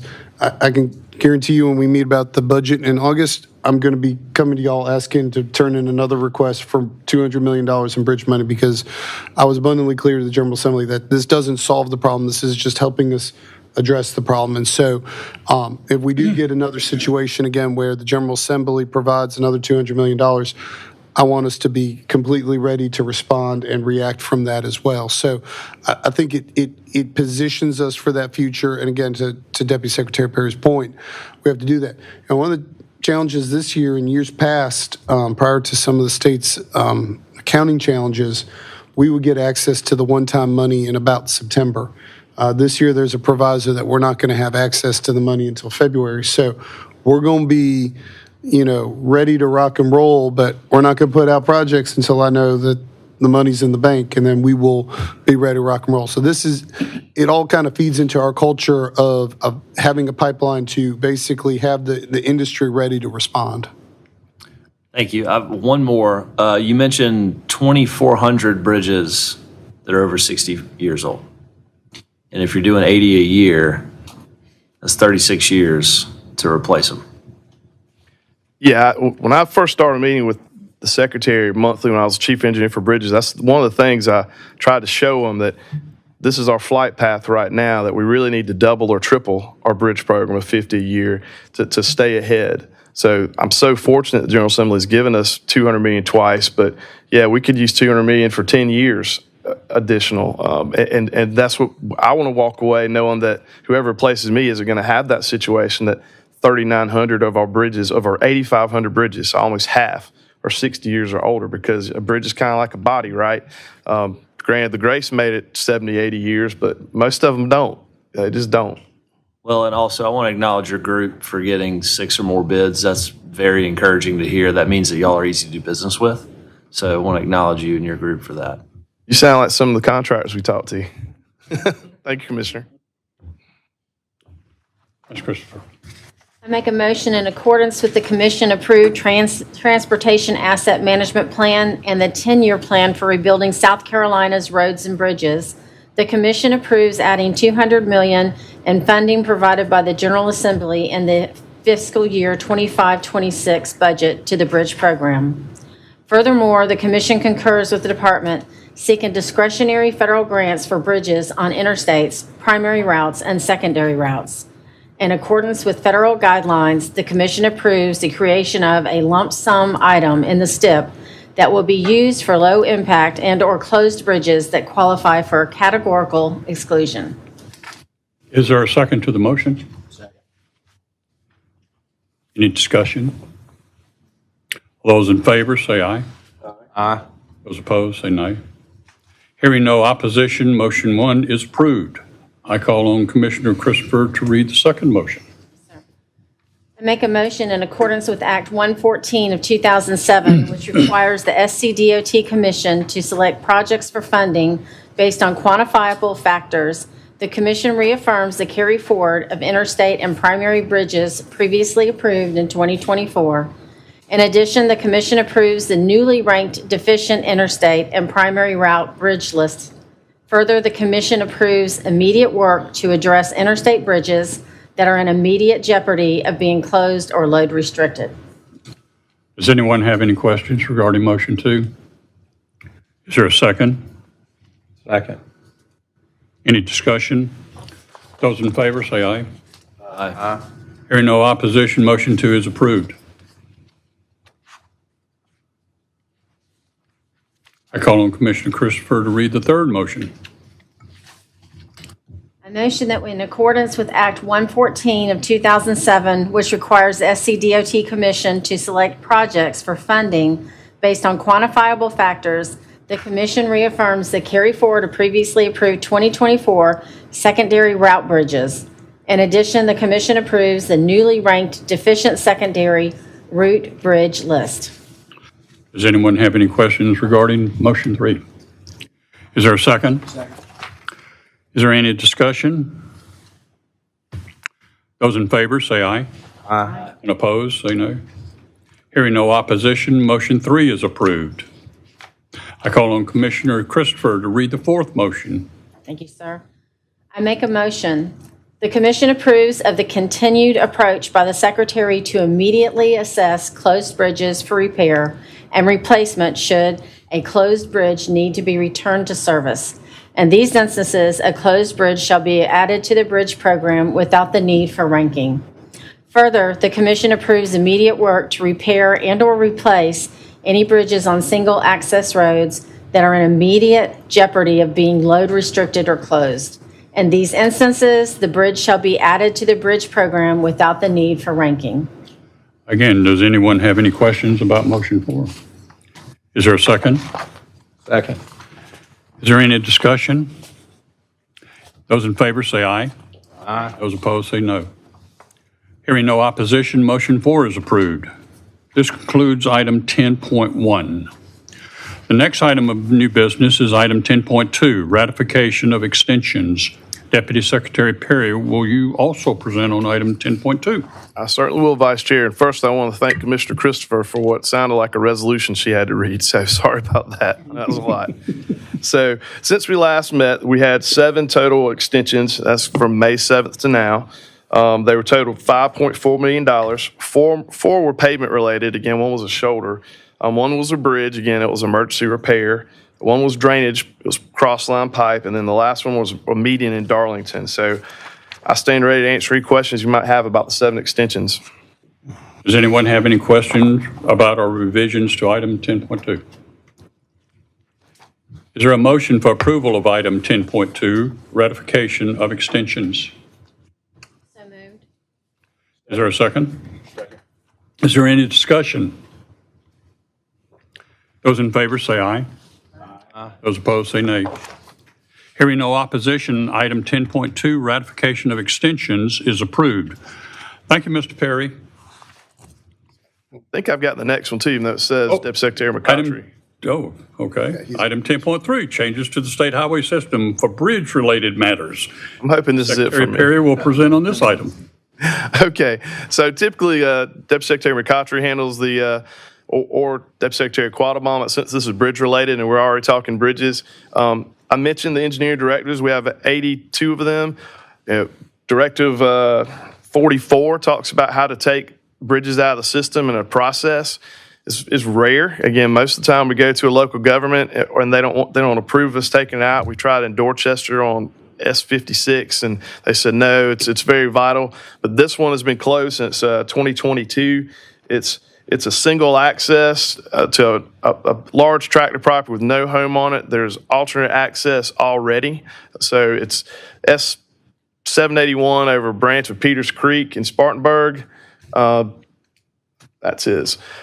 In your agenda, you should see that what we do per our engineering directives, we ask the county or the local government that's where it's located if they have any issues with doing that, and they do not. So the county has responded. They're fine with us taking it out. And as I said, it's single access to unimproved property that's been closed for several years, and the property owner has alternate access to the property. So with that, I'll stand for any questions you have, or I request approval. Does anyone have any questions? Is there a motion for approval of item 10.3, changes to the state highway system for bridge-related matters? So moved. Is there a second? Second. Is there any discussion? Those in favor say aye. Aye. Those opposed, nay. Hearing no opposition, item 10.3, changes to the state highway system for bridge-related matters are approved. Thank you, Mr. Perry.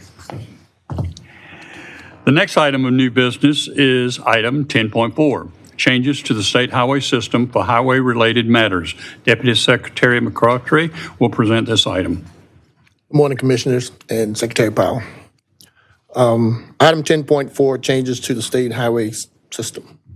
Request Commission approval of the additions, deletions, and revisions to the state highway systems as shown on the attached pages, and the authority to convey right-of-way to the appropriate entities. This request includes one segment of the primary road system resulting in an addition of 0.032 center line miles, equating to 0.064 miles, and 14 segments of the secondary road system resulting in a reduction to the secondary road system of 2.133 center line miles, equating to 4.266 lane miles.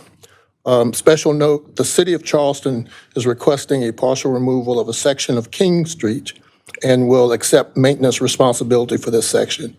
We also ask that you add a contingency to this that will not interfere with the Low Country Rapid Transit Project. The town of James Island is requesting the complete road removal for Hillman Road and will accept maintenance responsibility for this road. This ends my request for this approval. Does anyone have any questions about our revisions to items 10.4?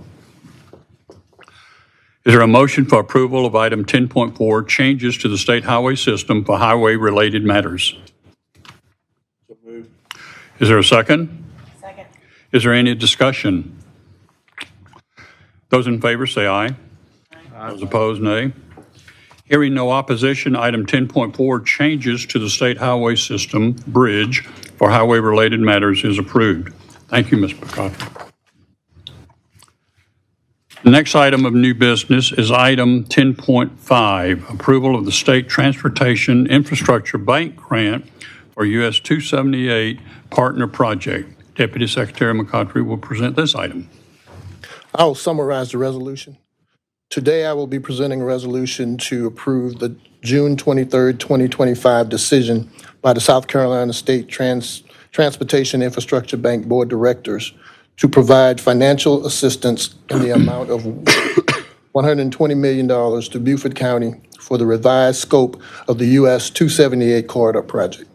In July 2020, the Commission approved the bank's decision to provide financial assistance of $120 million to supplement local and SCDOT funds needed to replace 4 bridges and improve traffic operations between Bluffton and Hilton Head Island at an estimated cost of $292 million. Due to the failure of the local tax referendum and rising cost of construction, the project scope has been revised to include building a new 3-lane eastbound structure from Bluffton onto Hilton Head Island at an estimated cost of $311.6 million. Given the physical restraint, SCDOT believe this is the best possible outcome and recommends approval of the Bank Board of Directors modification to this project. This ends my request for this approval. Does anyone have any questions about our revisions to item 10.5? Comments from the Secretary. Thank you, Mr. Vice Chairman. Just a couple things. This has been a project we've been working on for several months now. The department is most interested in the US 278 eastbound bridge over Mackey Creek. It is a bridge built in 1956, which is in the magic number that Deputy Secretary Perry just said in terms of age. It is currently ranked a 4, which is poor. We inspect it annually, and so it has been a very important priority for the department that we get, that if this project didn't move forward, and I think the SIB and Beaufort County have come up with a good solution with the funds available to move forward that addresses that aging bridge and then sets up that community and that corridor for future improvements in the future. So appreciate the work on the entire team to get us across the line there. Is there a motion for approval of item 10.5, approval of the STIB grant for US 278 partner project? Moved. Second. Is there any discussion? Those in favor say aye. Aye. Those opposed, nay. Hearing no opposition, item 10.5, approval of the STIB grant for US 278 partner project is approved. Thank you, Ms. Autry. The next item of new business is item 10.6, revision of the 2024-2033 STIP for transit-related matters. Deputy Secretary Necker will present on this item. Good morning. I'm requesting Commission approval to amend the 2024-2033 STIP to include these transit projects. A little more about them. Item A is for inclusion of the Greenville Transit Authority's funding they receive directly from the FTA due to their designation as a large urban area. GTA will be utilizing the roughly $1.7 million for operations, capital improvements, ADA vehicles, and preventative maintenance. And they also have approximately $184,000 for capital projects specifically for their enhanced mobility of seniors and individuals with disabilities program. Item B for inclusion is for funding SCDOT authorizes the Greenville Transit Authority on behalf of the Malden-Simpsonville area to apply directly to the FTA. GTA will be utilizing this approximately $1.3 million for operations, capital improvements, ADA vehicles, and again, preventative maintenance. Item C for inclusion is for the GPAT's fiscal year 2025. Once again, their enhanced mobility for seniors and individuals with disabilities program. They once again will receive this money directly from the FTA, and they will be using the approximately $92,000 for capital funding that they will utilize for various nonprofits, transportation providers. Item D for inclusion is for funding SCDOT, once again, authorizes the city of Spartanburg to apply directly to the FTA for. They will utilize the approximately $1.1 million for operations, capital expenses, and bus procurement. Item E for inclusion is approximately $720,000 for operations of Beaufort County's Defusky Island Ferry System. SCDOT provides $80,000 of state mass transit funds just for the county for their operations of the ferry. Item F is the funding SCDOT authorized the Waccamaw Regional Transportation Authority to apply directly to the FTA for. Waccamaw RTA will be utilizing the approximately $4 million for bus and bus facilities for their capital projects. Item G is funding SCDOT authorizes the PDRTA on behalf of Florence area to apply directly to the FTA for. PDRTA will be utilizing the approximately $750,000 for operations capital expenses. With that, I request approval, and I'll stand ready for any questions. Does anyone have any questions? Is there a motion for approval of item 10.6, revisions of the 2024-2033 STIP for transit-related matters? Is there a second? Second. Is there any discussion? Those in favor say aye. Aye. Opposed? No. Hearing no opposition, item 10.6, revisions of the 2024-2033 STIP for transit-related matters is approved. Thank you, Ms. Nickler. The next item of new business is item 10.7, revision of the 2024-2033 STIP. Deputy Secretary Quattlebaum will present on this item. Good morning. Today we are requesting approval for the revision of the 2024-2033 STIP to include 5 items in the GPATS MPO region, Appalachian COG region, GSATS MPO region, and PD COG regions. It's totaling $2.671 million in regional mobility program funding and $21,135,170 in federal grants. The inclusion items are as follows. $2,021,000 in RMP funds for the construction phase of work for 10 Green Links bus stop improvements in the GSATS MPO region. The second item is $20,335,170 in the PE right-of-way and construction phases of work for the San Souci Connector Shared Use Path in the GPATS MPO region. This was a raised grant that was awarded to Greenville County. The third item is the removal of $7.55 million in RMP funds for the PE right-of-way and construction phases of work for the US 123 resurfacing project in the Appalachian COG region. This project extended from the Georgia state line to Dixon Road in Oconee County.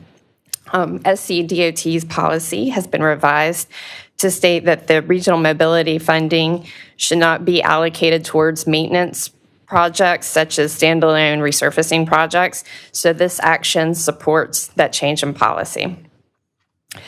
The next item is $800,000 in the PE phase for signal improvements in Horry County. This is a Safe Streets for All demonstration grant that was awarded to the GSATS MPO.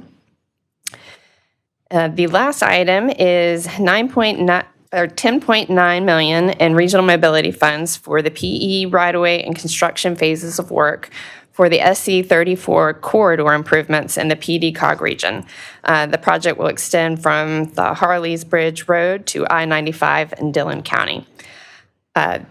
This item also includes the removal of $2.7 million in RMP funding for right-of-way and construction phases of work for the SC9 and Pleasant Hill Road intersection improvements in Dillon County. This project is being removed due to a lack of community support. I'll take any questions you may have. Does anyone have any questions? Is there a motion for approval of item 10.7, revisions of the 2024-2033 STIP? So moved. Second. Those in favor say aye. Aye. Opposed, nay. Hearing no opposition, item 10.7, revisions of the 2024-2033 STIP is approved. Thank you, Ms. Quattlebaum. The final item of new business is item 10.8, 21-day public comment period. Deputy Secretary Quattlebaum will present on this item. We are requesting approval to initiate the 21-day public comment period and to amend the STIP to include the following projects. The first item pertains to the Federal Lands Access Program, which was established to improve transportation facilities that provide access to, they're adjacent to, or they are located within federal lands. So this includes $9,372,500 for Federal Lands Access Program that will be allocated towards PE and construction phases of work for the following 5 projects. We have $3,065,000 in PE for the 2024 SC Winter Nor'easter FWS project that's located in the Cape Romaine National Wildlife Refuge in Charleston County. The second item is $1.5 million in PE for the replacement of the Sumter Gateway Bridge in Sumter National Forest in Abbeville County. We have $1,407,500 in construction for the US 17 and Buck Hall Landing intersection project located in the Francis Marion National Forest in Charleston County. $2.7 million in PE for the Over Mountain Victory Trail in Cherokee County, and $700,000 in construction for the rehab route of Gator Pond Road Trail in Santee National Wildlife Refuge, which is in Clarendon County. The second item includes the addition of 3 new bridges, bridge replacements. SCDOT certifies that the bridges are closed, which is consistent with the commission policy to automatically advance and rank as high priority projects. The projects include $2.96 million from the off-system bridge program, which will be allocated towards PE right-of-way and construction for the replacement of the Pleasant Hill Road Bridge over Middle Tiger River in Greenville County. The second bridge is $15 million from the off-system bridge program that will be allocated towards PE right-of-way and construction for the replacement of the Beaver Dam Church Road and Kilgore Bridge Road Bridge over Enoree River, which is located on the county line between Lawrence and Spartanburg counties. And the last bridge is $3.8 million from the off-system bridge program that will be allocated towards PE right-of-way construction for the replacement of the Old Pardue Road Bridge over Camp Creek in Lexington County. I'll take any questions you have. Any questions? Is there a motion for approval of item 10.8, 21-day public comment period? So moved. Is there a second? Second. Is there any discussion? Those in favor say aye. Aye. Those opposed, nay. Hearing no opposition, item 10.8, 21-day public comment period is approved. Thank you. Thank you. Ms. Conway. Is there any old business we need to take up? We have no old business, Mr. Vice Chairman. I call on my fellow commissioners for their comments. Commissioner Johnson. Thank you, Vice Chairman Dukes. First off, my thanks to you for conducting the meeting for me today. I apologize again for not being able to be there in person, but thank you for doing that. The second part of my comments is that we have an awful lot of moving pieces going on in the state, and particularly in the department. And, you know, I'm very, very thankful for the staff and the employees for the job they're doing. And I just want you to know that we recognize the enormity of what's going on. And thank you for being ahead of it and being on top of getting it done. Thank you. Ms. Christopher. Yes, thank you, sir. Appreciate the service we've had from the people that were here today. And I also want to say a big shout out to all of our district engineers out there. They just work tirelessly for us, and I greatly appreciate it. Andy, thank you everything you do with them and work with them and consult. We so appreciate that. It really helps us as commissioners for things to move very smoothly. I want to just do a big shout out on I-20 with what you did and the marketing as well and getting the media attention out to it. I mean, I think that just shows the strength and that we all know there is in SCDOT. But that was tremendous. And to know that if we have an emergency in 36 hours, that can be done. And it's because of the leadership we have here. So thank you, Mr. Secretary. I just want to tell you all what a pleasure it is for me to work beside all of you. I hate it when we have one of them retiring off, but it allows some of you to come on new. But it's just a pleasure to work with you. And to all the SCDOT team out there, we do know how hard you work, and thank you very much. Mr. Metcalf. Yes, sir. Thank you. I want to begin by thanking the District 3 team and the headquarters team that all managed over the years the Divergent Diamond interchange at 290 and I-85. I've yet to get my first phone call of a problem there. I think that thing is working amazing. I hope that the department, the professionals feel that way as well. But I will continue to sing the success of that project, especially as I look forward to all the other improvements on I-85 one day. I look to the guy to my right on that. But thank you all, both district and headquarters. I too want to mention about Aiken I-20 bridge replacement, what I want to point out about that too is that it continues to show the credibility that SCDOT has with our federal partners, and the fact that we made that request and have received the support from the feds with the replacement of that bridge, and their interest, and just how quick the state team in Aiken County and a lot of first responders, I guess, had to respond to that. So thank you all. Some of you may not know, I spent a couple of stints many years ago, a few decades ago, working in highway safety, back in the governor's office, highway safety. So that has always been just something very important to me, both as a citizen of the state, but also professionally in what we do. And to see that fatality number dropping is such a positive sign. I agree. Every time the secretary says it, every single one of those is still too many. But where we are right now, that was unimaginable 3 or 4 years ago, that halfway through the year, that's where we would be. So kudos to everyone involved in that highway safety efforts and what we're doing. I think that speaks well to the rural road safety improvements we're doing too with those rural routes.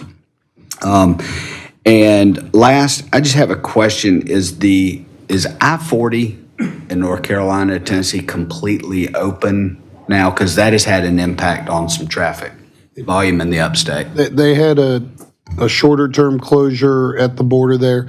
It is my understanding it's open in one lane in each direction. They've got we had a peer exchange with North Carolina about a month ago, and the scale of the repair that they have to do in the Pigeon River Gorge is, I think, well in excess of $1 billion long term. So it's a big and complex project that obviously has impacts to South Carolina, as that is our primary route getting west across the Appalachian. Thank you. That's all I have, other than thanking everyone. Hope you're having a safe summer, and thank you for all you do and all the DOT employees that are throughout the state. Deputy Secretary Perry, thank you for a great presentation, to you and all your staff for your hard work.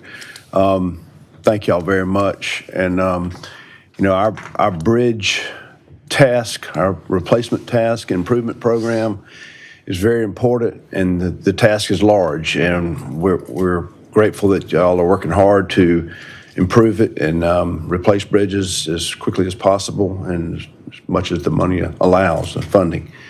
I'm reminded of our bridges. I think yesterday we celebrated the birthday of the Ravenel Bridge in Charleston, and how great an impact that has had on our whole state. And that bridge is magnificent. It's a marvel of engineering feat. And but so is the little bridge crossing Cripple Creek. And we need all the bridges to work well. And so we thank you for your hard work in this, and we'll look forward to successes. Thank you. Oh, sorry. First, I want to commend Vice Chair Dukes. Excellent job. Efficient meeting. Curtis is pretty happy, I bet.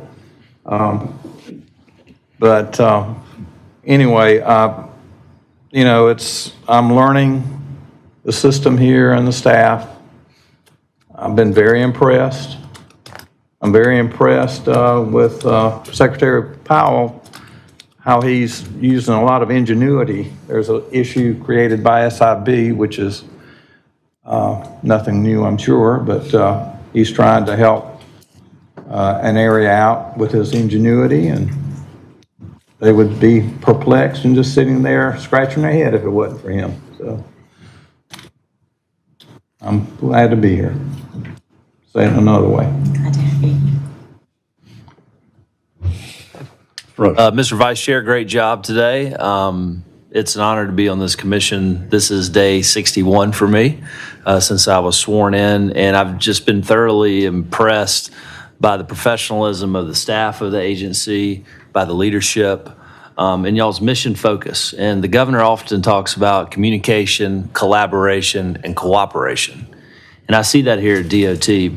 And on so many things, I mean, from the Chaga River being repaired in the time it was, to the Aiken Bridge, to the marketing and communications department really highlighting the work of DOT that those of us that are on the outside but get exposed to on the inside see. It's good for the general public to see.